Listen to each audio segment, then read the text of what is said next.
Hey, what's going on, everybody? Welcome to the Thriving Minds podcast with your host, Walter Parada, where we strive to provide you with empowering talks so you can live to thrive.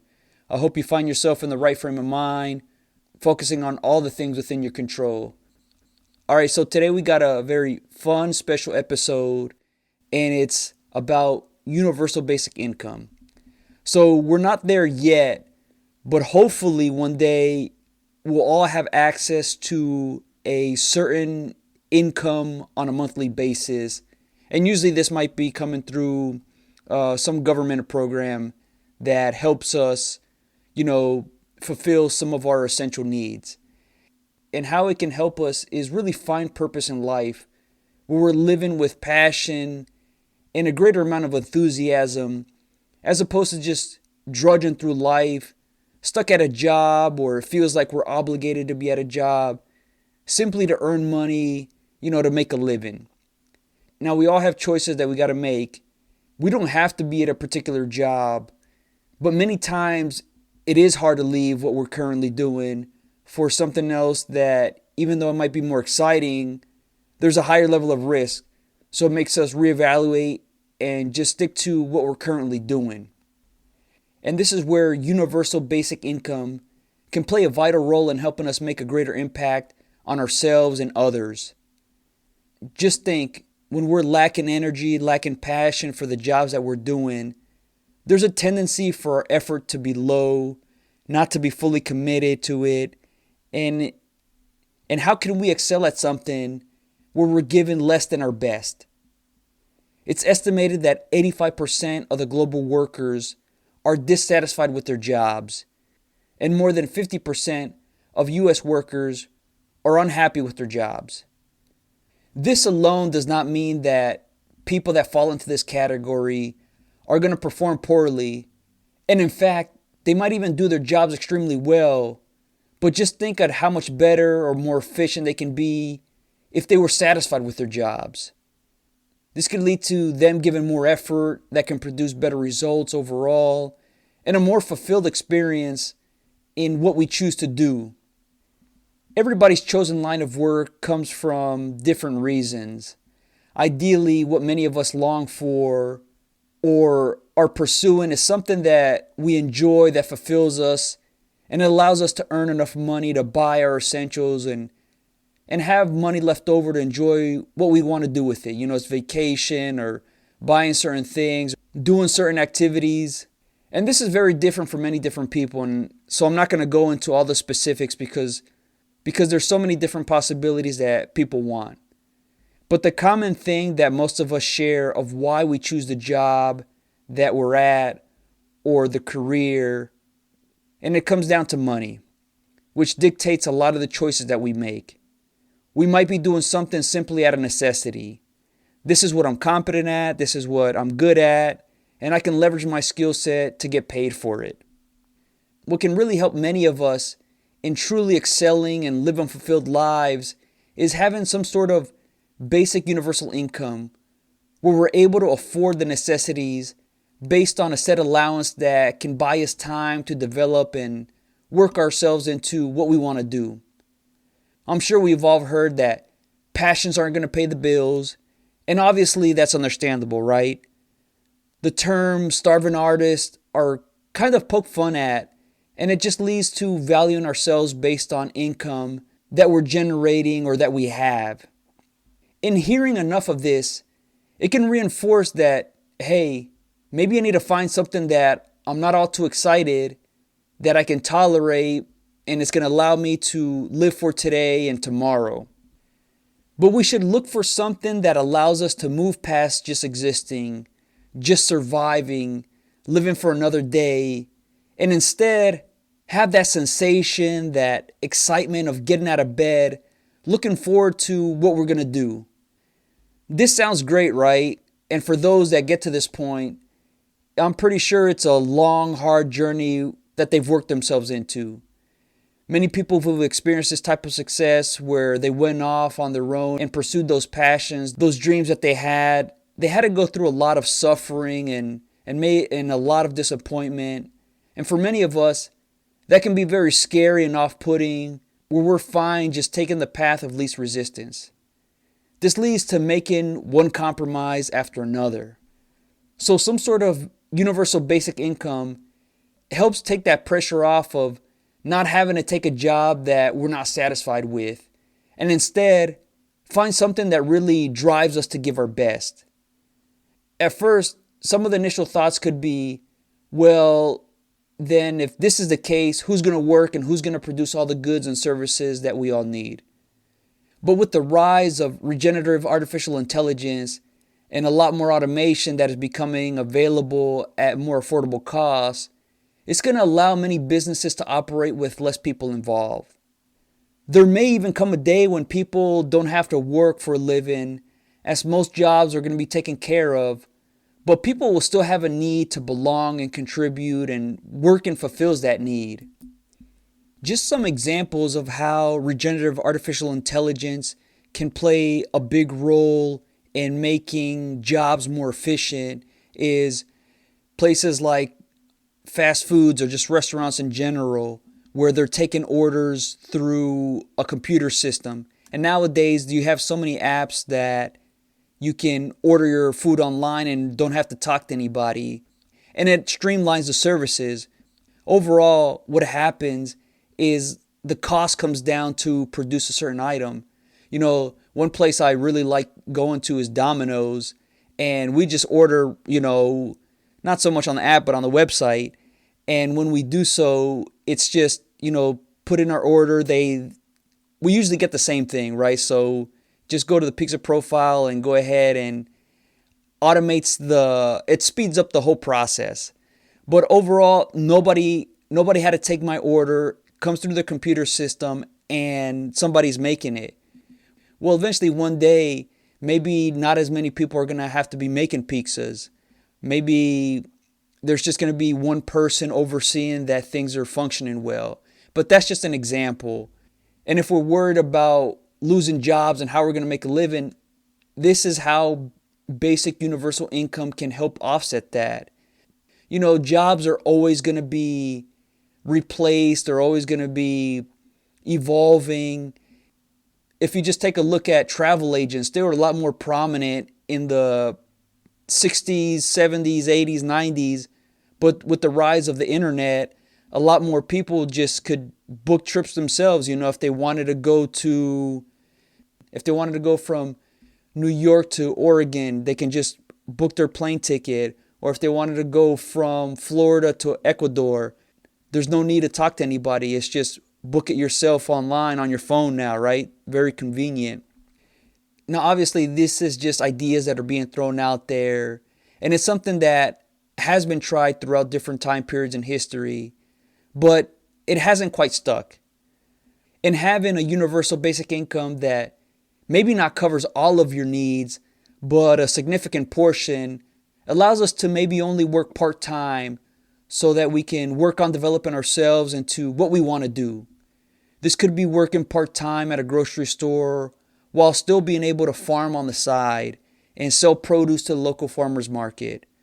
Or it could be enough time to write the books that you've always wanted, or to come up with a screenplay for the movie that you've been thinking about.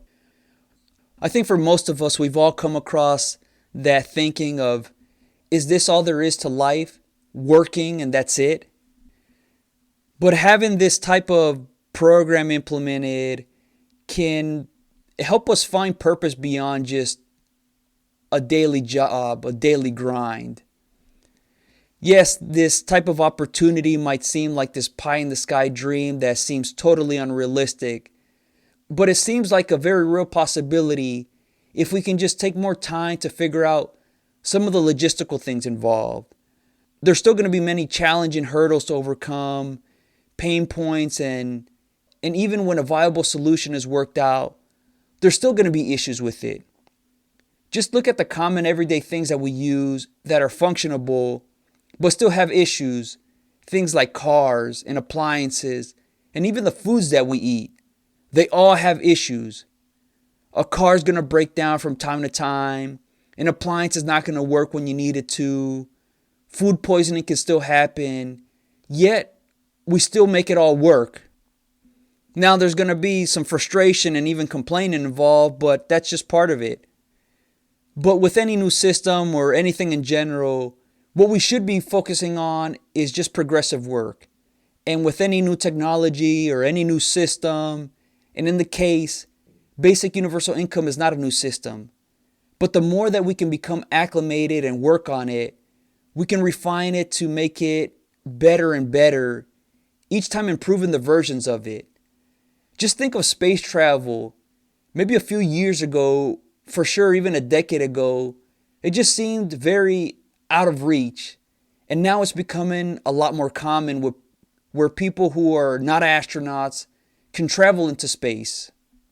They're not going to the moon or Mars yet, but they're taking the steps that eventually lays the foundational work that allows access to those places a lot more frequently. So it's just really pushing the envelope where we're wrapping our minds around the concept, and eventually it becomes a lot more concrete and less unthinkable. And the exact amount of how much each person would get requires many well thought out discussions between government officials and citizens, as the state of the economy needs to be ironed out. And it seems like for this to work, we got to be able to not overindulge or over ask what we're going to get. Getting $10,000 monthly per person seems totally unrealistic. Now maybe $800, $900, even $1,000 monthly per person. And we're talking adults here in this case. It provides just enough balance where certain costs are covered, such as food and water, along with a little bit of housing costs that can be covered. And then the remaining is left up to each individual to figure out how they're going to come up with the amount to satisfy their living essentials.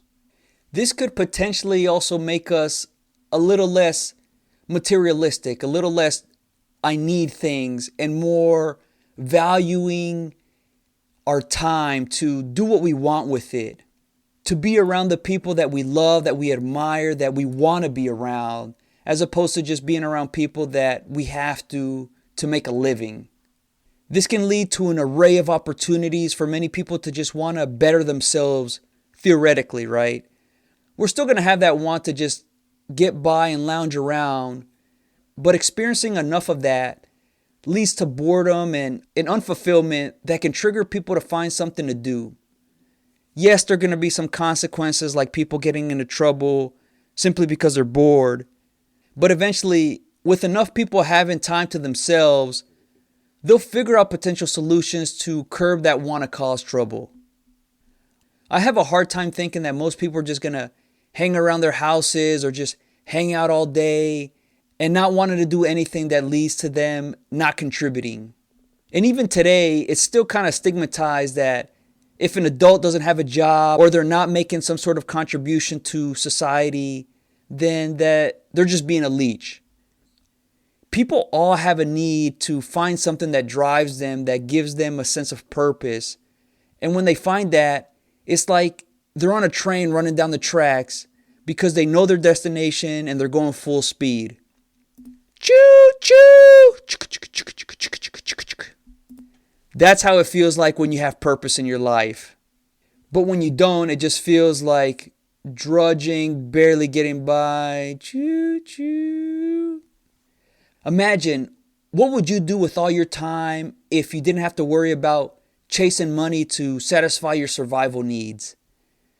The common question that we would get when we were in school about what would you do the rest of your life if you had $10 million or whatever large amount of money, whatever your response was is what your career would be, something that relates to it.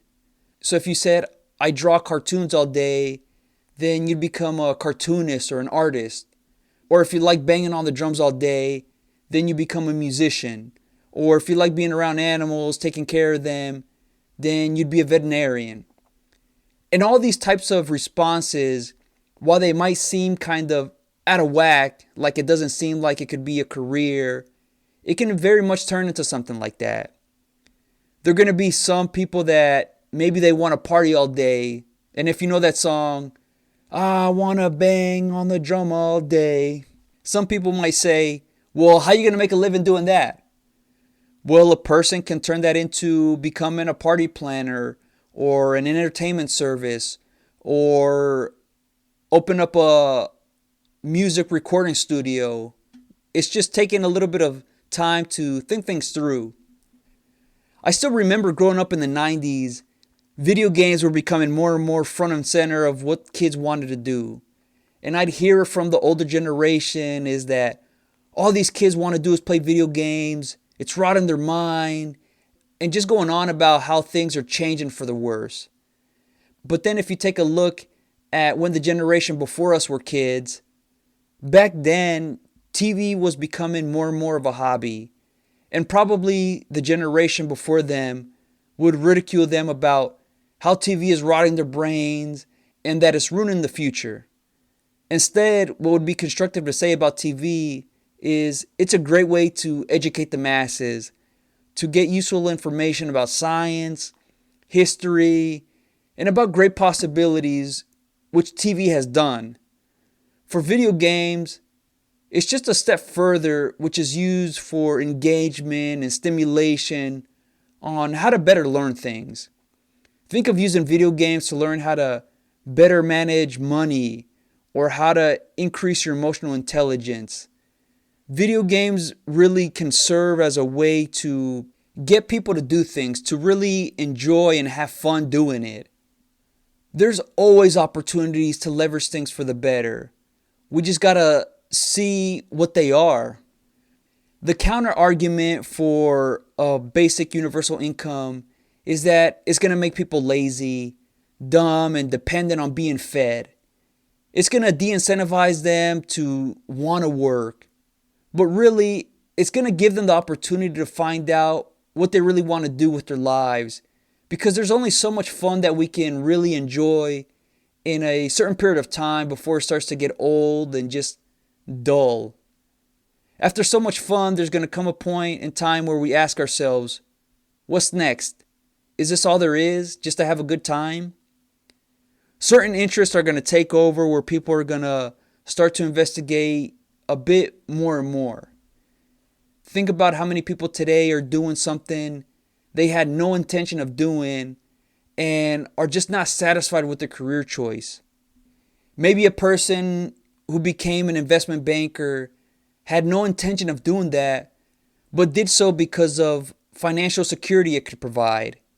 Maybe they wanted to be a cowboy and then saw that they made very little money. It's amazing what people can do when they don't feel an obligation that they have to do it. Can you imagine going to work in a case like this?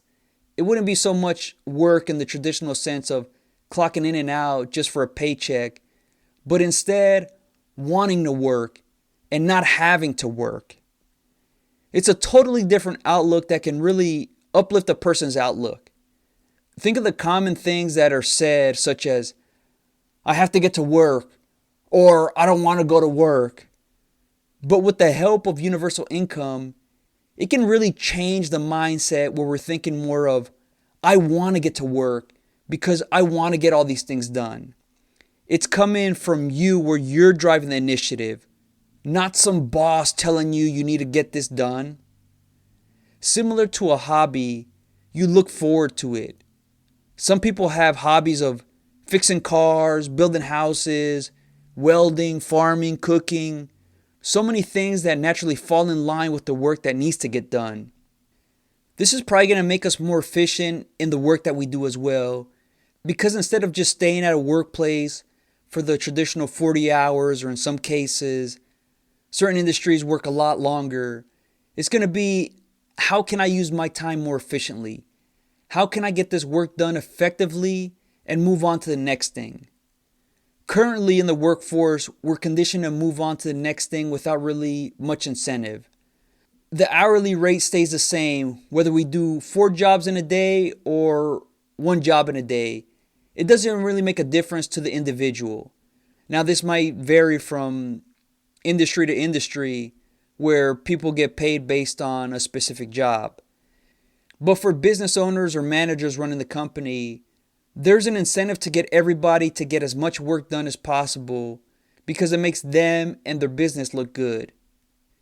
This naturally causes tension between those giving out commands and those that carry them out, where the workers feel like where they're serving the higher ups, those in the chain of command. And this can make a person feel dictated, having some of their freedom restricted. It kind of takes away some sense of empowerment that the bosses run their lives. What's commonly said when people quit a job is that it's not so much the job that they quit, but it's their managers or their bosses that they quit. People can make or break things. No matter what business, people are the ones that determine how well it does. So if we just take, for instance, mechanics, they enjoy their jobs because they like working with their hands and repairing things. And those that end up quitting probably had some sort of boss that's on them about getting jobs done within 30 minutes, when sometimes it might take them 45 minutes. Really, who enjoys being told to get things done faster? It can create resentment that is shown in the less than ideal work, which can be both done intentionally and unintentionally.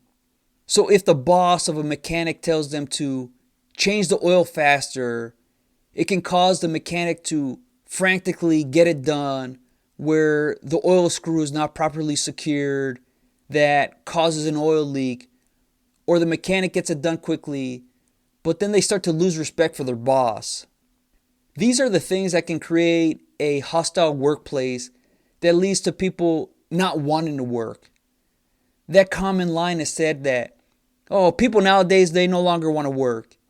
And it's not so much the job itself, but it's the people and the environment that just makes it unpleasant. It can cause somebody to lose their passion for the work that they do. A universal basic income can help alleviate some of that pressure, where a person doesn't have to feel obligated to be at a job that they hate.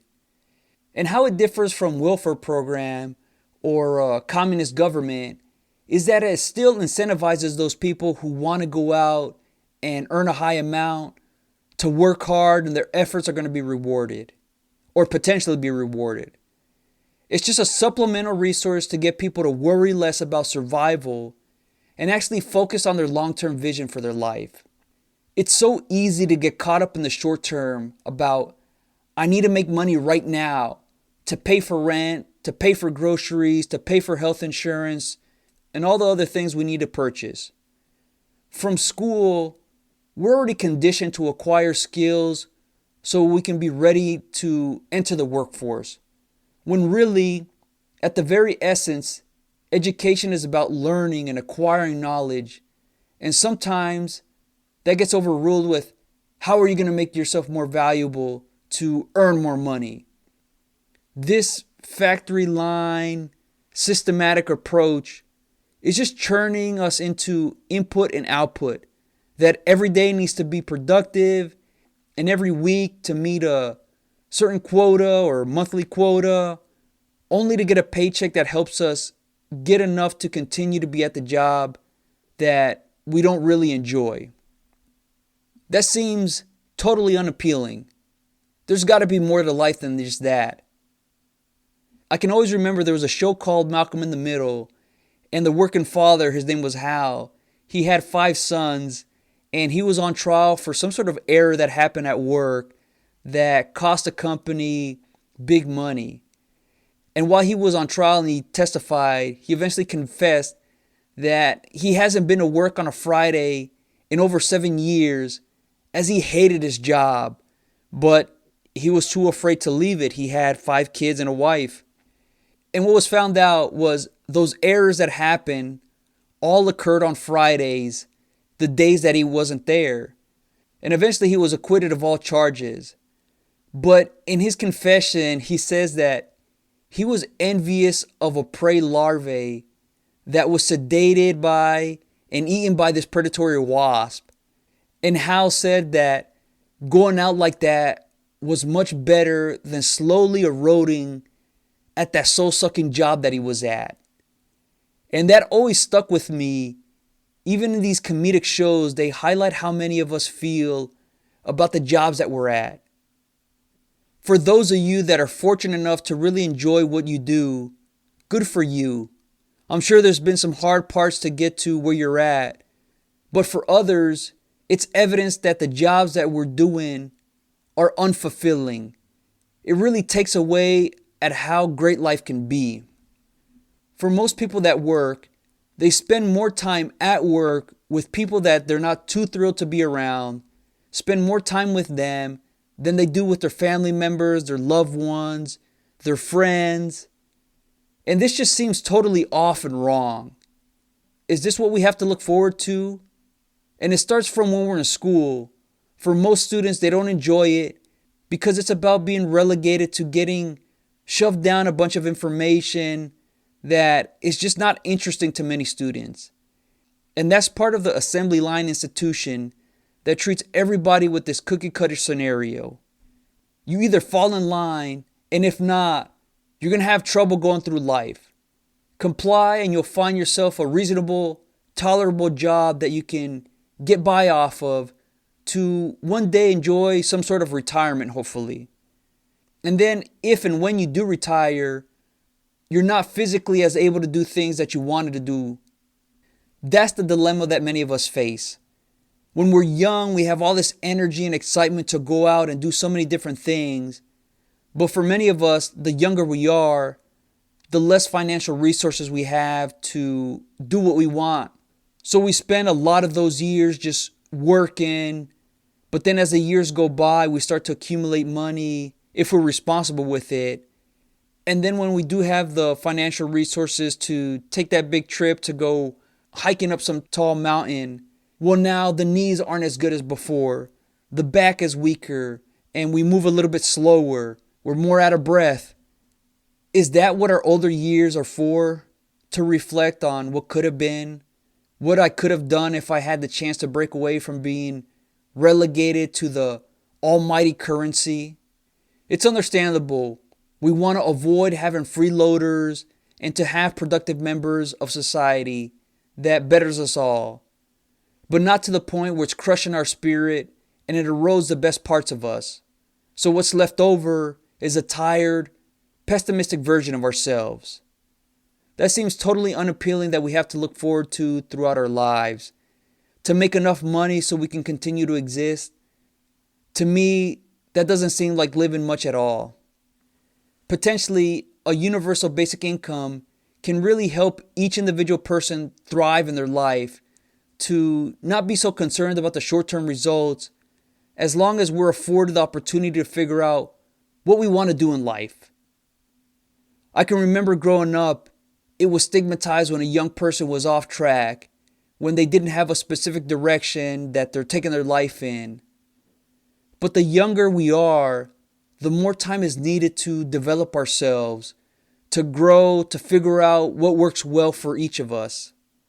Some of us are late bloomers, and there seems to be a negative connotation with that because it's all about keeping up with the herd, comparing well to others. While there's drawbacks to a universal basic income, there's always going to be some sort of issue with whatever we do. Just remember, what system or what practice do we have that is flawless? There's nothing that we use that's free of problems. There's always going to be some sort of irregularities, challenges, frustrations, and setbacks that we're always going to experience. People will always disagree on so many different things as we have different viewpoints, but providing people with a supplemental resource can weather the short-term pain for longer-term gains. In the end, it can make us all better. Let's get away from, I worked hard, so everybody else has to work just as hard. You can still work hard and be rewarded for it. And for others that don't, they'll get the minimum, and there's nothing wrong with that. Potentially, a universal basic income can really help us figure out what we want to do so we can thrive and not just survive. I hope this episode has served you well and it provides some sort of foundational framework about being optimistic about the future. Yes, there's many challenges and uncertainties that are being faced, but hopefully with the rise of artificial intelligence, there's going to be some bad, but there can be some good. And we got to focus on what we can do with it. If you're interested in more topics like this, become a Thriving Minds member at www.thrivingminds.live. It's your personal development resource so you can build that right mindset so you can live to thrive. All right. Until next time.